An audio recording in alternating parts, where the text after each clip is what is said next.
একদম জ্যান্ত জ্যান্ত টাটকা।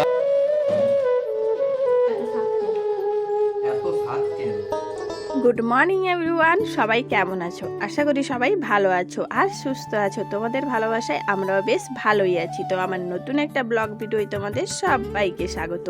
বড়দের প্রণাম, ছোটদের বুক ভরা ভালোবাসা দিয়ে আজকের ভিডিও শুরু করলাম। তো ভিডিও স্কিপ না করে পুরো দেখবে, আশা করি তোমাদের খুবই ভালো লাগবে। তো বন্ধুরা দেখো, সকাল সকাল স্নান বান সেরে আর শীতের সময় স্নান করতে এতটাই বিরক্ত লাগে, কি বলবো তোমাদের। আর এদিকে দেখো, তার সত্ত্বেও আমাদের তো স্নান টান করতেই হবে, কারণ স্নান না করলে রান্নাঘরে আসাই যাবে না বা রান্না বান্না করা যাবে না, বিশেষ করে ভাত বসানো যাবে না।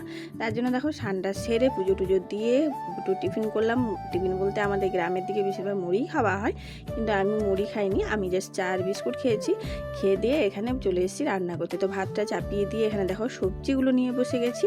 আর আজকে রান্না করব ফুলকপি আলু দিয়ে ডিম কারি। তার জন্য দেখো ফুলকপি আলুটাও কেটে নিলাম আমি। আর এখানে দেখো কি শাক নিয়ে বসেছি বলো তো, মেথি শাক। আর শাকগুলো যেহেতু তোমার দাদাভাই দুদিন আগে নিয়ে এসেছিলো, সব ঝিমিয়ে গেছে। যেরকম আমরা বাড়ির বউরা রান্না করতে করতে বা বাড়ির সমস্ত কাজ করতে করতে ঝিমিয়ে পড়ি, ঠিক শাকগুলোও সেভাবেই দেখো ঝিমিয়ে পড়েছে। ওরা বলছে আমি আর কড়াইতে যাব না, সবসময় কড়াইতে যাই, আমাদের রান্না করে তোমরা খাও, আমি আর এখন কড়াইতে যাব না, তোমাদের খেতেও হবে না। কিন্তু কোনো তো উপায় নেই, আমাকে তো রান্না করতেই হবে আর খেতে হবে।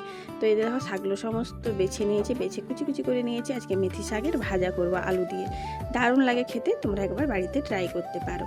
তো আলু দেবো তার মধ্যে, তাই একটা বিরাট বড় সাইজের আলু নিয়েছি। আলুগুলো আমি ডুমো ডুমো করে কেটে নিচ্ছি, একটা আলু দিলেই হয়ে যাবে আমাদের। তো এই দেখো আলুগুলো বেশ সুন্দর সাইজ করে ডুমো ডুমো করে কেটে নিয়েছি। তারপরে এই যে পালং শাকের পালা, পালং শাকটাও তোমার দাদাভাই আগের দিন নিয়ে এসেছে, কিন্তু দেখো অবস্থা, যেহেতু এখন শীতের সময়, তো পালং শাক এই যে শিশির পড়ছে, তাই না বেশি দিন সবজি থাকেই না। আজকে আনলে আজকেই খেতে হবে, না হলে বিশেষ করে শাকসবজিগুলো না একদমই থাকে না, পচে যায়। তার জন্য দেখো দেখে দেখে বেছে বেছে আমি কয়েকটা শাক নিয়ে নিয়েছি। আজকে হবে দারুণ রেসিপি, পালং শাক দিয়ে কুচো চিংড়ি বড়া। একবার ট্রাই করবে বন্ধুরা। দেখো তোমার দাদাভাই বাজারে গেছিল, তো একটা জিনিস নিয়েছি, তোমাদের সাথে শেয়ার না করতে পারলাম না থাকতে। চলো তোমাদের দেখাই।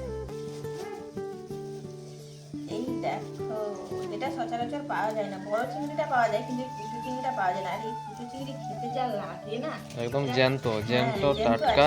জল দিলে লাফাবে এখন। আর এটা বড়া খেতে বা যে কোনো একটা তরকারি করলে খুব ভালো লাগে, এটাকে বড়া করবো না। তো তোমাদের সাথে সব কিছু শেয়ার করবো। আর কুচো চিংড়িগুলো দেখো কি সুন্দর পরিষ্কার পুরো, আর এগুলো খেতে যা দুর্দান্ত লাগবে না। আর তোমরা হয়তো ভাববে এখন আমি আলাদা শাড়ি আর কুচো চিংড়ি দেখালাম তখন আলাদা শাড়ি, কেন?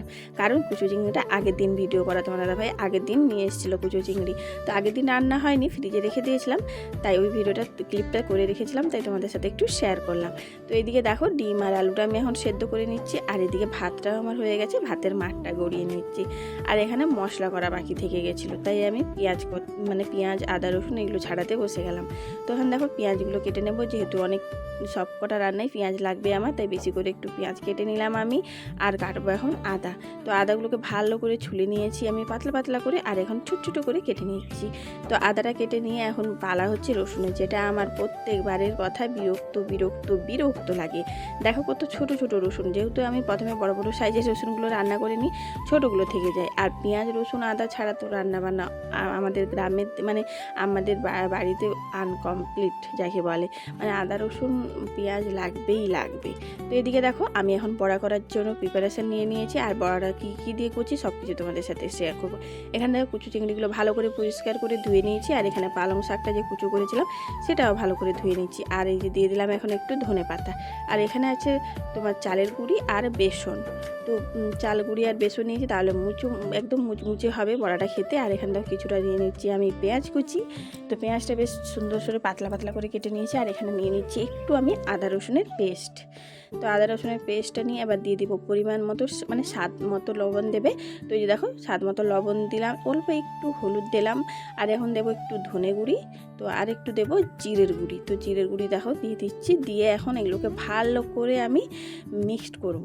তারপরে করব বড়া। আর এগুলো গরম গরম খেতে যা লাগে না। এখানে কড়াই বসিয়ে দিয়েছি, কড়াই দিয়ে দিলাম তেলটা তো তখন গরম হতে থাকে, এখানে আমি তো তখন মাখিয়ে নিই। তো অল্প অল্প জল দিয়ে আমি এখন ব্যাটারটাকে ভালো করে মাখাবো, সমস্ত জিনিস দিয়ে মাখাবো। আর তোমরা কি এর আগে কোনোদিন পালং শাক দিয়ে কুচো চিংড়ি খেয়েছো বন্ধুরা? যদি খাওনি একবার জাস্ট ট্রাই করো, উফ, অসাম লাগে খেতে, দারুণ দুর্দান্ত টেস্ট হয়। একবার খেলে সারা জীবন মুখে লেগে থাকবে, আর অন্য কিছু বড়া খেতে ইচ্ছেই করবে না। আর কুচু চিংড়ি বেটেও বড়া করা যায়, কিন্তু আমি এভাবে যেহেতু অনেকটাই ছোট চিংড়িগুলো, তাই ভাবলাম বাটার দরকার নেই, এরকমই গোটা গোটাই বড়া করে নিই। তো দেখো এক এক করে সব কটা বড়া আমি দিয়ে দিচ্ছি। একদম হালকা আঁচে ভাজতে হবে, এপিট সেপিট, নাহলে পুড়ে যাবে, উপরেরটা পুড়ে যাবে আর ভেতরেরটা কাঁচা থেকে যাবে, তখন খেতে যে কোনো বড়াই ভালো লাগে না। তো এখানে দেখো ফুলকপি, আলু, ডিমগুলো সেদ্ধ হয়ে গেছে, ওগুলোও আমি তুলে নিলাম। আর এখানে দেখো বড়াগুলো এখন উল্টে দিচ্ছি।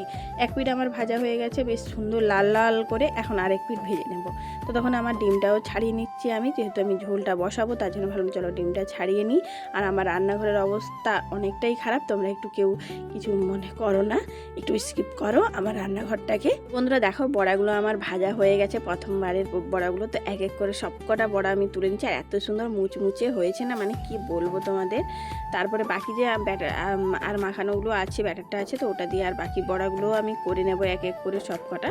তো এদিকে দেখো কড়াই দিয়ে দিলাম হলুদ, কারণ আমি ভাজবো ডিম। তো ডিমটা ভাজার আগে কড়াই দিয়ে দিলাম হলুদ, দিয়ে এখন লাল লাল করে ডিমগুলো ভাজবো।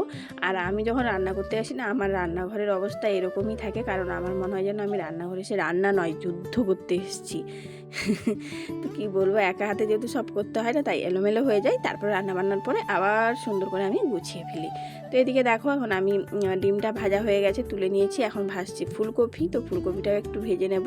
ভেজে দেখো ফুলকপিটাও তুলে নিচ্ছি, এবার জাস্ট ভাজা মানে বাড়ি হচ্ছে আমার ঝোল করার।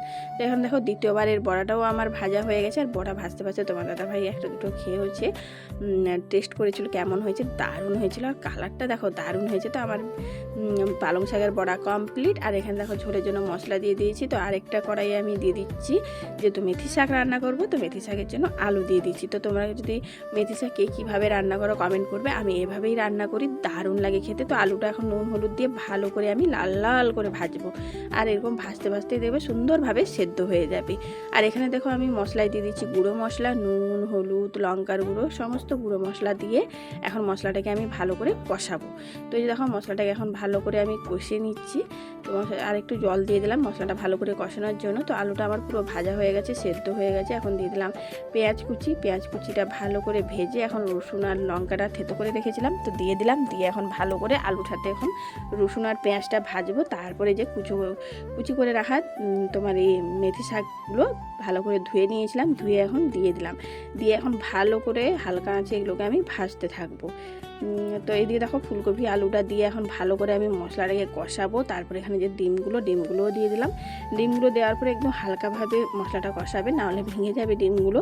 তো এদিকে দেখো এখন পরিমাণ মতো জল দিয়ে দিচ্ছি। জলটা দিয়ে এখন ভালো করে ফুটতে দেবো। আর এখানে দেখো আমার মেথি শাক রান্না কমপ্লিট।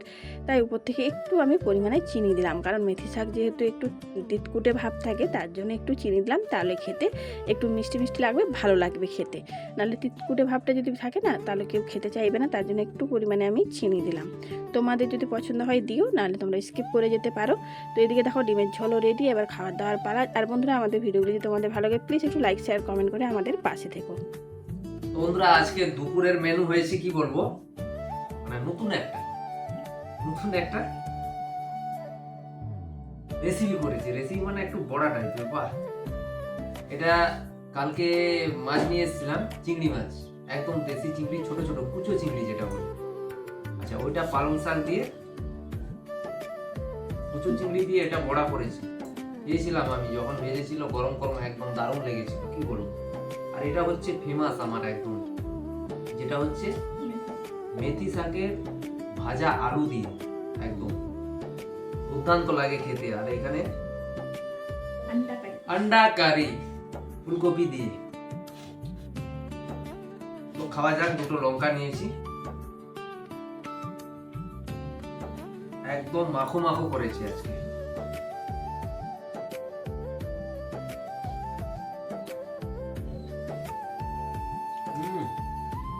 কারি মানে সেই কারি। মেথি শাক তো আমার একদম ফেভারিট, কি বলবো। ওইভাবে বন্ধুরা মেথি শাক আলুর সঙ্গে ছোট ছোট পনিরের মতো কেটেছে, একদম ছোট ছোট দিয়ে ভেজেছে। এত সুন্দর লাগে না খেতে, সত্যি বলার নেই। আজকেরটা খাই, নিশ্চয়ই ভালো লাগবে। সত্যি দারুণ। কুচো চিংড়ি দিয়ে পালং শাকের বড়া, এটা বেটেও শুধু বড়া সাধারণ নয়, অসাধারণ বড়া। কুচু চিংড়িটা বেটেও বড়া করা হয়। আমি একটু অন্যরকমের ট্রাই করলাম, দারুণ লেগেছে। গোটা গোটা, যেহেতু সাইজে ছোট, কুচো, নামটা কি? কুচো।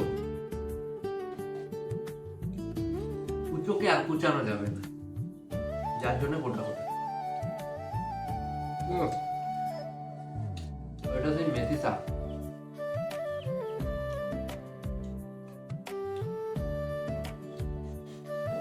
সেই শাক, এত স্বাদ এত স্বাদ কেন?